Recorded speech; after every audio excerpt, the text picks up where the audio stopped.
Olá, bem-vindo, bem-vinda ao Ego Disruptivo, um podcast onde partilhamos reflexões de uma mentalidade pragmática, sem tabus e com preocupações em efeitos práticos. Se ouviste o episódio anterior, então este é dedicado para ti outra vez, porque vamos explicar que inteligências artificiais usamos, como é que usamos e porque é que usamos. Mantém-te desse lado.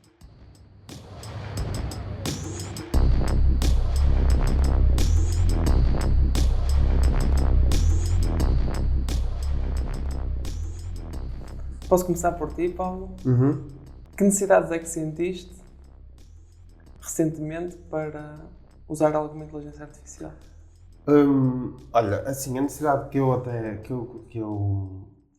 senti mais e que depois, quando comecei a utilizar o ChatGPT, funcionou muito bem, no caso, passo para a publicidade ao ChatGPT,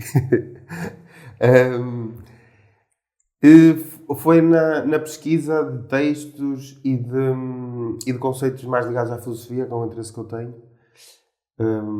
E que gosto muito de pesquisar sobre movimentos filosóficos e o cruzamento dos conceitos entre eles e senti muito que nesse exercício em que eu pedia definições e conceitos filosóficos e filósofos e livros sobre determinados assuntos que eu queria explorar, a inteligência artificial aí funcionava muito bem porque o contexto era muito bem criado. Tu notavas que o contexto era criado, conseguias no fundo, comunicar para sítios mais específicos que querias explorar. E eu acho que também, porque como aquilo tem muito a ver com o processamento de linguagem natural, o motor, as redes e os algoritmos está muito relacionado com aquilo que é o processamento de linguagem natural. Eu acho que funcionou muito bem, até para também ter um ambiente mais focado e começar a explorar de uma forma mais organizada. E gostei muito. Aí foi assim o primeiro contacto em que eu percebi que realmente havia uma vantagem muito grande. Ok. E tu, Rui? Nada de cenas filosóficas. Eu fui logo às motas e aos carros e especificações de carros e motas. Foi logo a primeira coisa que eu comecei a usar também ChatGPT, na altura, quando houve aquele buzz. E comecei a usar muito ChatGPT para isso. Para pesquisar mesmo especificações, diferenças, até muitas vezes os modelos e a diferença entre os modelos ao longo dos anos. Às vezes é difícil de encontrar isso ou temos que percorrer vários sites e compilar a informação, de repente ali ele faz a narrativa toda com uma historinha que dê para ler e dê para entender. Então foi logo a primeira coisa que usei, foi ChatGPT para isso. Experimentando com o Copilot da Bing. O Bing é interessante porque dá as referências para os sites onde encontrou a informação, mas eu gostei mais da maneira como o ChatGPT organizava o texto. Deu melhores resultados, aparentemente. Só um à parte. Em tudo pareceu-me bem, à exceção dos preços das motas. Ele enganava-se muito nos preços das motas. Se eu lhe perguntasse os preços das motas... O ChatGPT. O ChatGPT. Se eu perguntasse o preço de novas, havia motas que tinham erros. Depois um gajo também tem que fazer a validação dos dados para começar a confiar naquilo. Usadas, ele custa-lhe muito a dar usadas, e mesmo que a gente force uma média, um average, baseado nisto ou naquilo, ele tem ali uma relutância em dar um resultado, e às vezes quando dá também não é assim muito de acreditar, ok? Tu tocaste aí num ponto interessante, se calhar também é bom falarmos aqui, que é as ferramentas que há disponíveis neste momento. ChatGPT, também falaste de Copilot. Vocês usam mais alguma? Não, assim, a nível de motor para este tipo de pesquisas, não. Na empresa vamos começar a usar o Copilot em GitHub, para suportar também aquilo que é o desenvolvimento de software, mas ainda não está numa fase de release. Eles só mencionaram isso e que vamos ter licenças e não sei o quê, mas nunca explorei muito mais. Assim, explorei, para além das motas e dos carros, explorei muito mais coisas. Sim. Vamos falar a seguir. Mas a minha primeira interação foi num momento mais de lazer, não é?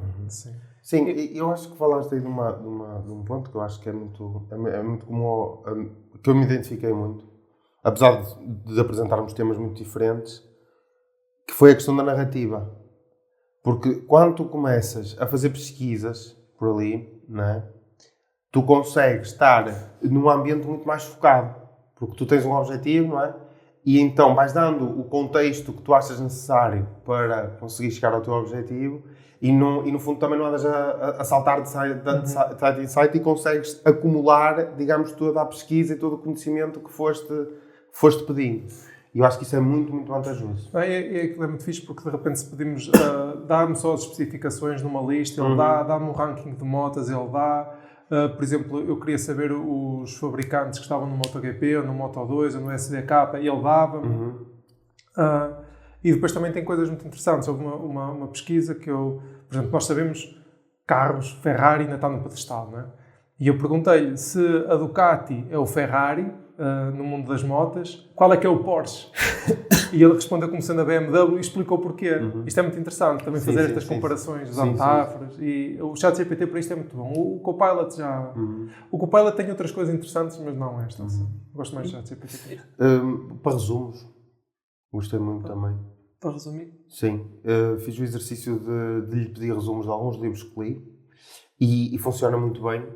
Porque, de repente, por exemplo, queres-te relembrar de um livro que já leste, e isso é muito interessante, o ChatGPT. Porquê? Porque dá-te aqueles highlights, depois tu, às vezes, queres... Porque, normalmente, nós ficamos com a memória do livro, assim, um bocado... Não é? Depois vai ficando difuso, vai-se misturando com o conhecimento que a gente tem, e às vezes tu te esqueces completamente, já nem sabes o que é que o livro te... Se me pedirem para falar de um livro que há 10 anos, eu não consigo... Mas de repente, ao das o resumo, já te reaviva a memória. Já reaviva e disse, ok, havia aquele ponto ali que eu queria, e reavivar a memória foi muito interessante. Com alguns livros que já usei para resumo de livros. Mas a nível prático é mesmo engraçado, porque nós pedimos, olha, resumo por capítulos. Depois podemos pedir, descreve um pouco mais os capítulos. Exatamente. E depois partem bullet points dos capítulos. Nós podemos segregar um livro é muito interessante, aquilo é muito fixe. E às vezes quando temos um texto muito longo, isto já quando estamos a escrever alguma coisa, se temos um texto muito longo e disseram assim, agora resume-me isto ou faz-me isto em frases mais curtas, ele também faz. Às vezes é muito porreiro também, dá jeito para apresentações. Torna-nos preguiçosos. Torna-nos preguiçosos a escrever, porque de repente nós até escrevemos... Não queremos dar aquele esforço cognitivo de agora vou reduzir isto, vou resumir ainda mais, vou tornar mais curto numa só frase ou em duas. Disse, não, vou achar ChatGPT. E eu acho que é importante definir quase tipo períodos mentais, porque quando tu estás ali, não é? Sentes-te dona e senhora, não é? Tu fazes, agora quero que faças isso, faz isto. Trabalha para mim. Tu começas a ficar, essa preguiça que tu estás a falar, começas a ficar preguiçoso em determinados aspectos, não é? E de repente, se tiveres que depois, ok, agora tem que ser eu mesmo a fazer, porque é algo específico, porque é algo bem... tenho que ser eu mesmo a tomar esta decisão. E aí o esforço cognitivo e o tipo de foco, o momento mais mental é completamente diferente. Às vezes, por exemplo, para títulos de apresentações ou coisas do género, que nós muitas das vezes no passado, entre aspas, perguntávamos a alguém, eu tenho este título, não sei bem, dá-me ideias, tirávamos tempo a 1, 2, 3 pessoas, de repente perguntávamos ao ChatGPT, dámos um sumário daquilo que é a nossa ideia e ele começa a dar títulos. E a gente, faz realmente este título com boas buzzwords. Mais uma. Ele vai alimentando. Mas ainda focando nos livros, e eu estou a tentar preparar uma apresentação, conciliando alguns tópicos de vários livros que eu já li, e queria a ajuda do ChatGPT para me ir buscar as linhas e as páginas dos livros para o momento que eu quero retirar de lá. Ele não me consegue dar. Não consegue? Falhou aí? Ok. Falhou aí. Mas experimentaste depois o Copilot? Não, só tenho experimentado o Copilot e o que de repente tem que ter acesso ao livro, não é? Não sei como é que isso funciona. Às vezes não tem. Às vezes não tem. Senão, já me aconteceu de não ter acesso. Porque senão aquilo debitava-te o livro inteiro. Pois. Se dissesse é naquela página, sabia, e tu, ok, então dá-me essa página. Ele dava-te a página toda. Depois tu pedias o resto do livro, não é? E de repente não pagavas, lias pelo ChatGPT. Sim. Agora podes dar no contexto do livro, não é? Tu. Sim. Ele tira-me os excertos, não é os excertos, mas o contexto do livro daquela parte que eu quero. Mas eu gostava de ir buscar mesmo as frases ao livro. Para poder citar sim, e não dá. Não é? Sim, não dá. Olha, comprar o livro também. Não, eu tenho os livros, não queria era procurar. Se ele me facilitasse, se me dissesse a página, eu só lhe pedi a página e a linha, e ele não... Está na altura do Francisco comprar um e-reader, não está? Exato. Para poder pesquisar. Não, eu usei aquilo aí. Então... Mas ainda a nível também de ferramentas, só uso o ChatGPT e o Gemini. E acho que o Gemini faz muito melhor a criação de analogias do que o ChatGPT, porque faz sem eu lhe pedir. Nunca experimentei. Fez-me sem eu lhe pedir. Se lhe pedires a definição de um conceito difícil, ele define o conceito e depois cria uma analogia para tu perceber. Aliás, até nem experimentei o Gemini porque ele, quando saiu, aquilo estava um caos. Sim. E eu fiquei logo, a reputação daquilo ficou logo má para mim. Então não... Vou dar um tempo para a coisa amadurecer, para dar um tempo às equipas para aquilo mais maduro e depois experimentar mesmo. Um exercício que eu fiz, muito interessante, e eu gostava de partilhar com vocês, era você assim, vou intersetar todas as minhas áreas de interesse de interesses para ele me dar a minha profissão mais adequada a todos os meus interesses. É um coach. Exato. E então, no fundo, um coach profissional. E então eu comecei a dar contexto. Olha, eu gosto muito de filosofia, gosto muito de psicologia, gosto muito de programação. Nas áreas de programação eu gosto de explorar isto. E agora até me esqueci qual foi. O que é que ele deu? Ele dava algo ligado assim... dava assim umas coisas com inteligência artificial. Okay. Fiquei surpreso. E lá está, até foi muito interessante porque até nem foi numa área que eu explorasse muito. Mas por causa da questão da cognição. Exatamente, a questão da cognição relaciona-se muito com a parte da filosofia e com a parte da programação. Ou seja, a parte da inteligência artificial, a forma como nós aprendemos, não é? Sim. Acaba por ser um problema filosófico, mas com tentativas de implementação, através de redes neuronais e por aí vai. E então, daí a parte da inteligência artificial. Ou seja, que foi um pouco exercício assim... interessante. Engraçado porque eu próprio descobri coisas. Eu disse-me, olha, eu gosto muito disto, intercepta-me. E ele deu uma área que interceptou aquelas áreas todas. E recorda-te se ele te deu só a resposta no ecrã ou se te justificou o motivo de Não, assim, ele dava muito em tópicos. Várias opções e com uma descrição à frente. Mas o porquê, acho que não.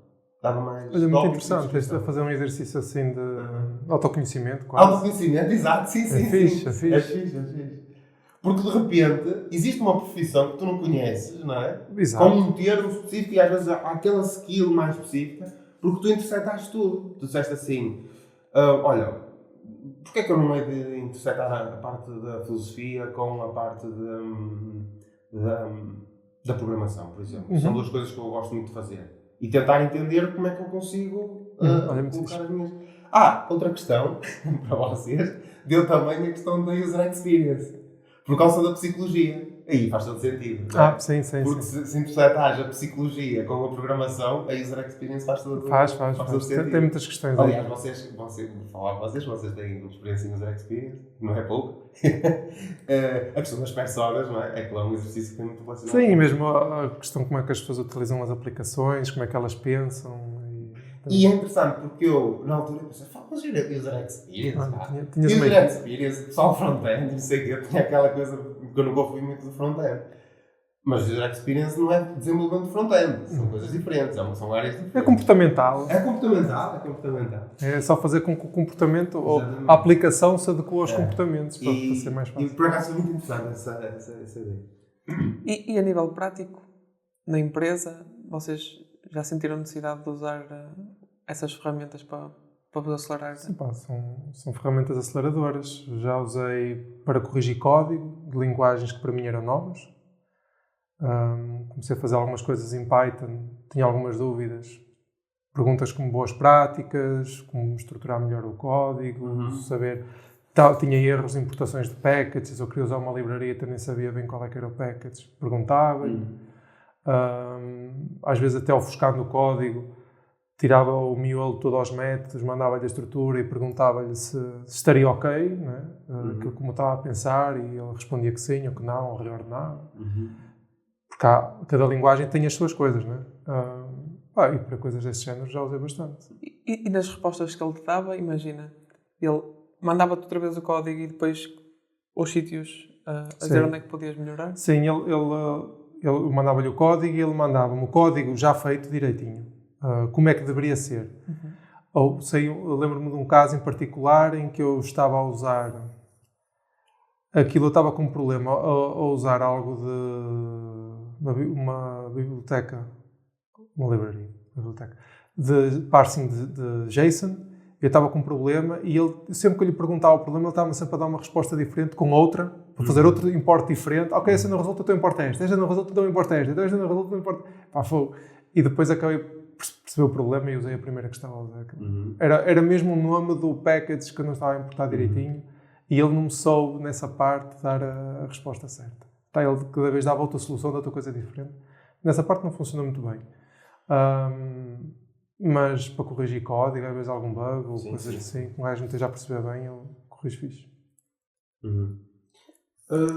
Eu ainda não usei assim muito, mas tenho algum exemplo que usei, que correu muito bem, que foi, mas é uma coisa bastante técnica, que foi operações para estruturas de dados, uma estrutura de dados que eu tinha que era assim muito complexa e eu precisava de fazer, e aquele tipo de coisas que era assim um bocado boilerplate que eu uso, assim, que a gente desenvolve aquele código bastante mais mecânico e funciona muito bem. Eu disse, olha, dá-me uma função de inserção com estes parâmetros, para esta estrutura de dados e ele montou aquilo muito bem. Isso funciona muito bem, isso é muito fixe. Às vezes, porque é código, olha, temos aqui a estrutura, um gajo tem que fazer aquilo. Aquilo depois é um put muito complexo, que ele sabe que tem que validar se a chave existe.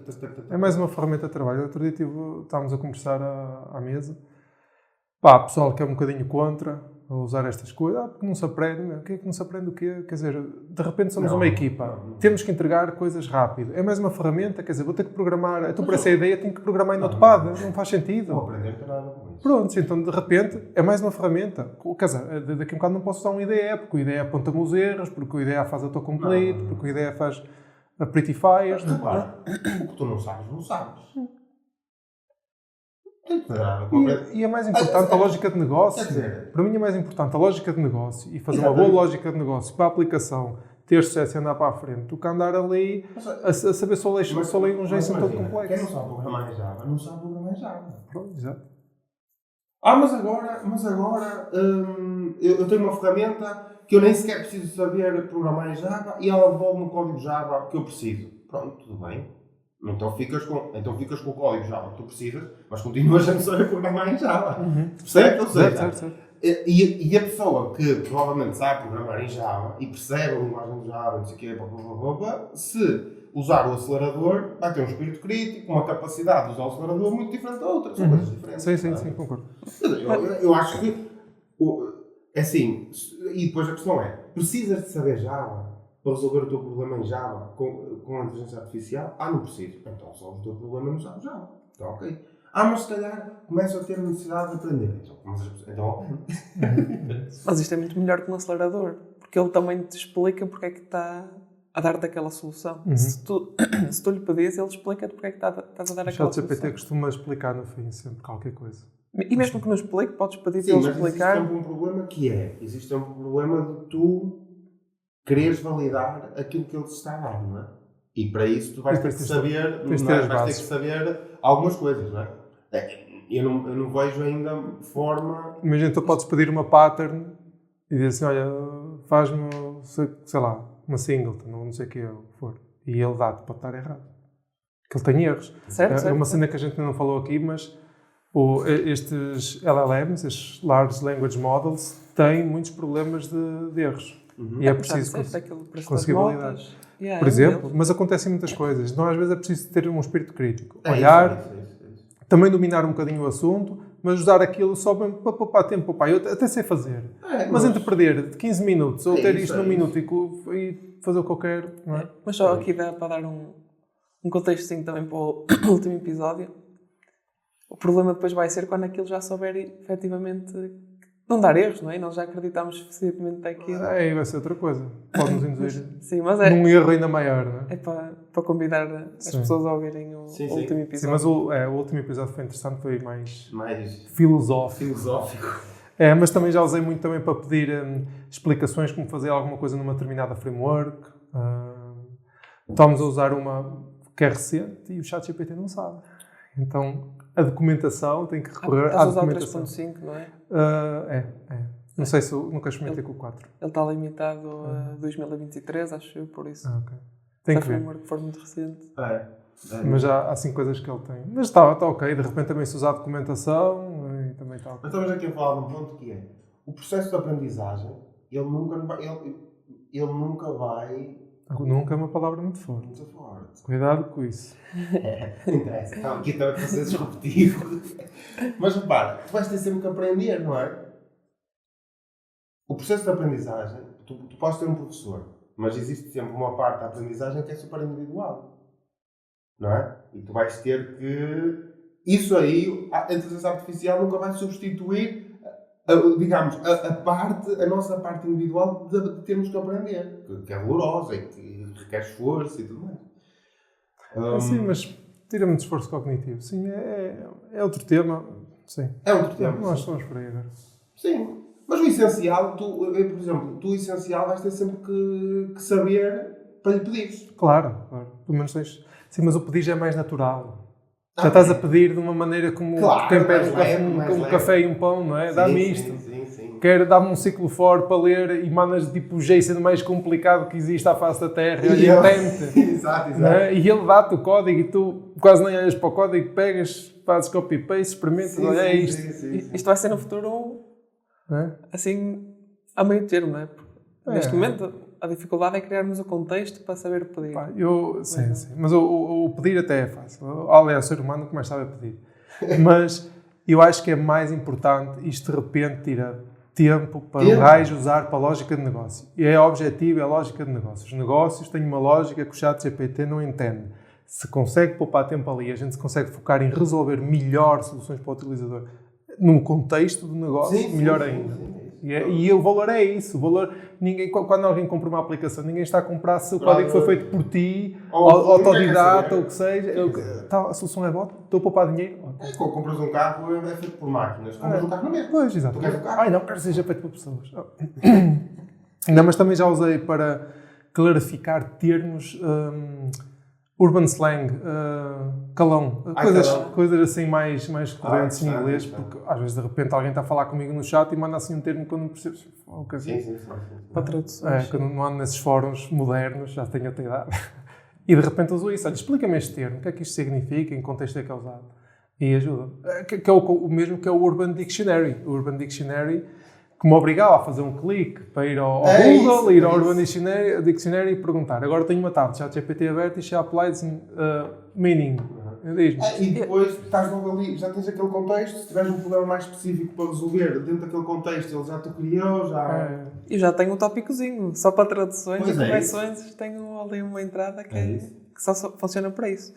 Mas sim, eu neste momento estou a usar praticamente todos os dias, seja para me ajudar a criar labels, porque podem vir labels complexas para algumas necessidades de negócio. Ele ajuda-me a simplificar e a criar uma label que se adequa àquilo. Antigamente isso era um tempo que era tu, mais 2, 3 pessoas, numa brainstorming session, a discutir labels, de repente a empresa ganha tempo, tu ganhas tempo, fica melhor. Sim. E no fim acabo por ter, e depois só me resta validar com os outros stakeholders. Mas todo aquele exercício de recolha de informação e dados já é... Inspirador e não sei o quê, porque o espírito crítico e a experiência está do lado do Francisco, de repente o resto é só inspiração. Sim. E depois a tua experiência acelera, porque tu podes acelerar, tu podes dar-lhe aquele contexto mais orientado, não é? Para ele já evitar cometer alguns erros e tal. Sim, mas tenho usado mesmo para isto, para fazer traduções também, para ter que mandar e-mails mais complexos. Eu peço-lhe ajuda e ele põe uma coisa mais bonita. Olha, os LLMs é bom para traduções porque conseguem perceber o contexto. Traduzis uma coisa de espanhol mexicano para espanhol de Espanha é diferente. E de repente seja assim, escreve-me isto nesta língua, ou escreve um texto de acordo com esse meio, é diferente os termos e as frases que se usam. Por exemplo, o português Portugal e o português Brasil é completamente diferente dos termos que se usam. E de repente tu escreves um texto, imagina estavas a escrever uma história, é totalmente diferente de escrever uma história de uma maneira ou de outra, a versão em português. E se disseres o contexto que queres, e ele vai-te dar os termos certos, como se estivesse no Brasil. É muito fixe para isso. Aliás, até existem... Sim, porque aí funciona muito bem o volume de dados, porque ele vai associar as palavras e tal. Existem ferramentas de tradução automática, em vez de usar aqueles meios tradicionais de ficheiros de tradução nas plataformas, em que existe serviço online em que tu podes traduzir o texto da tua aplicação em real time, sabendo mesmo o contexto. do tipo do inglês que queres, do país em que estás e tudo, ele traduz-te mesmo como tu queres. Frases e tudo. Uma cena que eu fiz que eu gostei bem foi um plano de treino e então, mais uma vez, a combinar as cenas todas que eu gosto e tal. Imagina, olha, faz um plano de treino que eu quero BTT, quero um bocadinho de musculação e quero corrida, quero trabalhar os músculos. Então eu dava-lhe as regras todas, de género, olha, quero treinar X dias por semana e quero incluir corrida e BTT. E depois e no final da semana quero trabalhar os músculos todos. E só quero 500 calorias de gasto calórico, no máximo 500 calorias por dia. Oh pai, eu pensei, que boss. É que tu tens uma noção que alguém está ali a trabalhar para ti.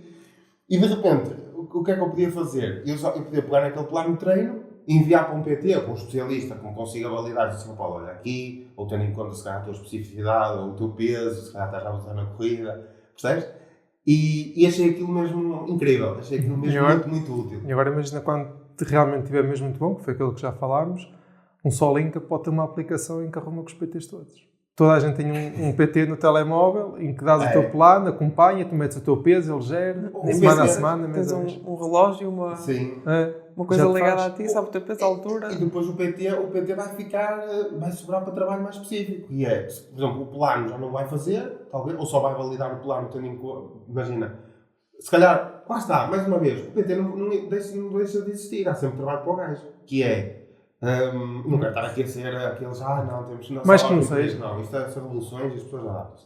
Mas tu podes fazer o teu plano, aquele trabalho de fazer um plano, de entrevista e tal, tu já fazes aquilo tudo, e se calhar o PT faz uma entrevista contigo em que olha para ti, tira algumas métricas e tenta ter ali uma mas que não seja aquilo que a máquina não dá, que é o acompanhamento, a empatia, ser pessoal, a moral, a puxar pela pessoa, não é? Um acompanhamento mais refinado para perceber se o exercício está a ser bem executado. Há uma coisa que o ChatGPT ele pode vir a fazer, mas aquela cena de passar por ti no ginásio e dizer assim, Rui, não estamos aqui para queimar séries, não lá, tem que se meter mais peso. De repente, estás a ver, essas cenas... Não queres um algo automático. De repente essas cenas são que dá a moral. Não é? O ChatGPT até pode fazer isso, mas nunca vai fazer da mesma maneira humana, não é? Exatamente. Acho que ainda está longe. Pode um dia vir a fazer, a simular, mas para já o PT acho que tem muito importante, a parte humana, o PT é muito importante, a parte humana. Até me atrevo aqui a dizer que há muitas pessoas que pagam PT só para ter a parte humana. E só para ter... eu agora tenho que ir lá porque... Sentem-se obrigados a ir, não Tens é? aquele compromisso com aquela pessoa, pronto, estás a pagar o serviço, mas aquela pessoa tem expectativas sobre ti, está à tua espera, vai-te acompanhar, vai falar contigo, vai tornar aquele ambiente muito, muito menos solitário e então muitas vezes paga-se o PT para essa parte também. Okay? Tem uma história engraçada, que é, uma vez, eu treinava natação na universidade e então começámos a nadar mariposa, mas a mariposa é muito exigente. E um treino que o treinador abusou um bocado da mariposa. Pai, eu saí um bocado, sabe, fogo, este treino, Jesus, foi uma desgraça. O treinador ouviu, no treino seguinte, foi a turma toda da natação, imagina, o treino todo de mariposa, que foi uma desgraça. Ou seja, eu já não ia. Nunca fazia isto. Estás a ver esta cena de forçar a barra, não é? Forçar a barra. Foi engraçado, porque depois eu até criei uma empatia especial por ele e um carinho pelo estilo. Depois daquela desgraça toda. Sim, agora que falas nisso. É algo que até contra a natura, não é? Mas isso é muito humano. Porque, por exemplo, na MMA, sempre que entrava alguém novo na aula, o treino, o aquecimento era sempre de um gajo ficar arriado. E ele estava sempre ali a separar quem ficava e quem não ficava. Quem quisesse ficar mesmo, aguentava o treino, da maneira que conseguisse aguentar, e vinha na próxima aula. Se a pessoa arrebentasse e não quisesse vir mais, ele já sabia que a pessoa não tinha realmente o commitment, o compromisso de ficar. Isso é muito visto, é muito humano e as ferramentas não estão longe de perceberem isso. Uma vez que saímos agora também do foco de trabalho outra vez, e usam para mais alguma coisa, por exemplo, eu peço-lhe ajuda para me criar refeições, porque a dado momento... Não para refeições, mas acredito que sim. Não para refeições, mas para receitas. Sim, para receitas. Sim. Mas eu acredito que, por exemplo, um plano alimentar, em que tu dizes tudo aquilo que tu gostas, às horas que comes, o teu peso, não sei o quê, de certeza que aquilo vai gerar um plano alimentar que até vai estar com 70% E já combinou montes de coisas daquilo que tu gostas, da tua rotina, de não sei o quê, e depois, se calhar, o profissional só precisa de afinar ali algumas situações. E é muito fixe para aquelas pessoas que estejam no ginásio e dizem, eu quero X calorias ao longo do dia, eu quero X proteína ao longo do dia, e ele equilibra-te isso. Sim. Porque aquilo é umas contas chatas. Com um gajo de repente diz assim, agora o ovo, quantas calorias tem? Quantos, vou comer ovo todos os dias? Preciso de ideias. Não, de repente tu pedes. Isso é muito fixe. O Excel, horrível. Mas isto das refeições e receitas também é muito engraçado, porque tu podes debitar só o que é que tens em casa e ele queria vai-te buscar receitas que usem também. De repente tu fazes uma aplicação extraordinária. Só que uma coisa assim simples, porque de repente a parte mais complexa já está feita. É só alimentar com os dados. E eu uso para receitas, principalmente quando é coisas que envolvem, por exemplo, fazer pizza ou assim, e de repente é mais ou menos pessoas, quero mais ou menos hidratação na massa, percebes? E então pergunto e ele faz-me as contas todas. Dá-me logo as gramas de farinha, com os mililitros de água, com o sal, e faz-me logo as contas certinhas. Sim, em vez de estar ali a fazer à mão. Mas esta ideia, a ideia de fazeres refeição, porque acontece muito isso. Tu estás em casa e não sabes. Tens ali uma coisa de coisa. O que vou fazer com isto? Porque o teu cérebro não está a visualizar aquela receita específica. Deixa-me ver o que é que o chato diz. Massa com cogumelos e tal. E dás ali uns cheirinhos e a coisa fica uma refeição tua. E às vezes até basta a forma do alimento, não é? Nós olhamos para o alimento, por exemplo, o queijo ralado. Se calhar pensamos que só dá para uma certa refeição e ele vai-nos dar outras refeições que nós não estávamos a ver. E de repente não precisas passar horas a ver o Kitchen TV. Exato. Já, as ideias estão todas ali. Eu também uso para receitas culinárias. Pronto, já deixámos aqui uma série de... Eu tinha mais uma, Francisco. Força, então. Posso ser mais esta? Ainda temos tempo? Temos. Vamos lá. Não, eu uso para uma coisa muito fixe, que é como faço um bocadinho o papel de Scrum Master. Nas retrospectives da equipa, uso muito o ChatGPT para me dar ideias de perguntas interessantes para fazer a quebra do gelo ao início. O icebreaker, perguntas interessantes que ajudam assim à interação e as pessoas começarem a comunicar para depois ficarem mais abertas a preencher aquilo que são os pontos bons e os pontos maus que foram ao longo do sprint. Ideias para atividades online, ideias para atividades em equipa. Às vezes um gajo quer sempre naqueles clichês e de repente chega ali e pergunta ao ChatGPT, dá-me 10 ideias, dá-me 10 perguntas, e vais escolhendo, agora quero algo mais divertido, agora quero algo mais sério. E ele porque muitas vezes ajuda imenso. Desbloqueia-te aquele passo inicial. Tu estás com a intenção de fazer uma atividade diferente. Se tiveres tudo do zero, aí o que é que pode ser, não sei o quê, e ele dá-te logo ali 10 opções. E tu dizes, não, destas 10 só quero estas duas, é que parece interessante. E depois desenvolves um bocadinho e tu dizes, olha, do nada já tenho aqui uma solução interessante. E de repente para coisas assim, acredito que sim. Não são corriqueiros, são muito importantes para o bem-estar da equipa, de repente têm ideias fantásticas. É uma boa cena para usar. E depois até podemos juntar, não é? Ele deu duas hipóteses, tu podias misturar as duas. Exatamente. É isso. É muito bom. Pronto. Boa. Mais uma aqui para o trabalho. Já. Foi disruptiva essa, assim. Foi. Deixámos já aqui uma série de ferramentas. Vão aparecer aí também outros modelos. Ontem saiu um white paper que a Apple está prestes a lançar um LLM com a Siri. E a NVIDIA também lançou um, por isso. A NVIDIA está super na cena do AI. Incrível. Aquilo está mega empresa mesmo. Mega empresa. Vamos ver o que aí vem. Estou curioso com esta Siri. E pedimos a quem está a ouvir também para deixar aqui como é que usam, porque é que usam. Sim, até novas ideias. Nós podemos não estar a ver outras. Não usamos isto porque partiu da nossa necessidade. Mas de repente, se houver outra ideia para a gente também melhorar o dia a dia, não é? Também é interessante. Exatamente. Obrigado, Paulo. Obrigado, Rui. Obrigado a todos. Obrigado. E até à próxima. Até à próxima. Próximo pessoal.